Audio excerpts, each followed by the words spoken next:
what is happening today will make Tinubu unpopular amongst the voters of Rivers State.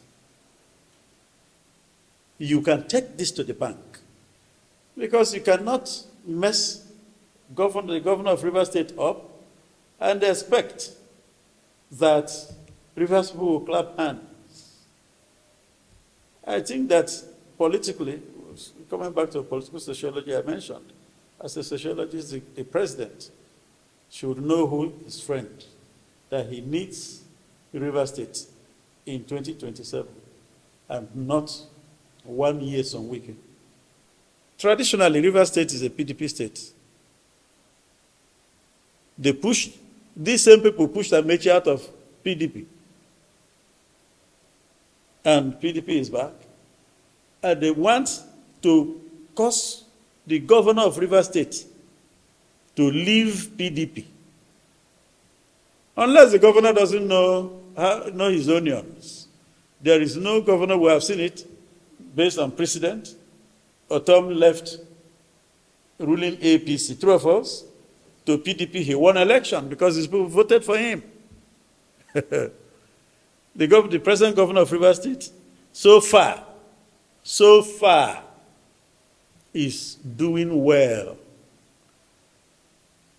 Wike was merely used by God to make Siminalaye, to support him to become governor, to govern Rivers people and not to serve him.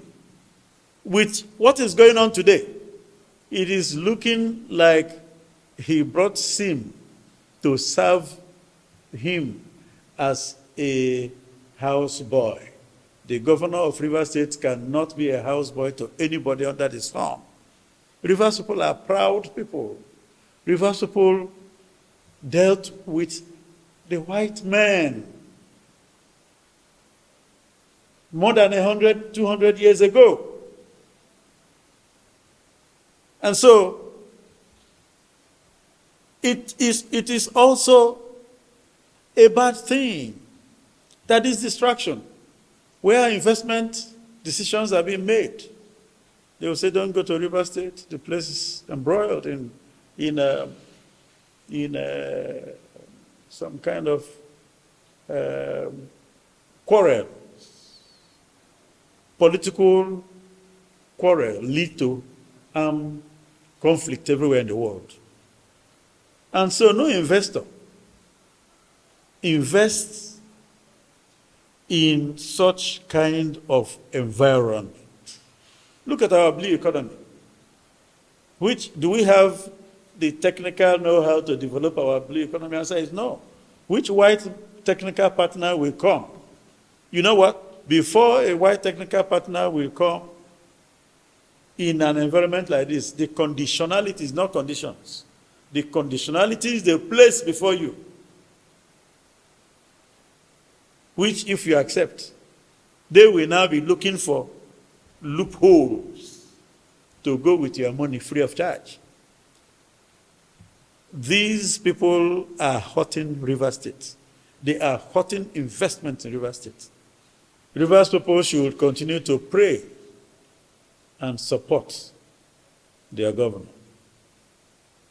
The governor must remain steadfast and focused on the art and acts of governance to deliver the goods. Let him not be distracted. Even in the face of fire, let him continue. We have seen that he has some boldness. He's a calm person. Let him continue his calmness to deliver. To our former governor and minister of FCT, our son, let him wear his thinking cap and retrace his step so that his sins can be forgiven him a little more easily. After now, it may be difficult. Thank you very much.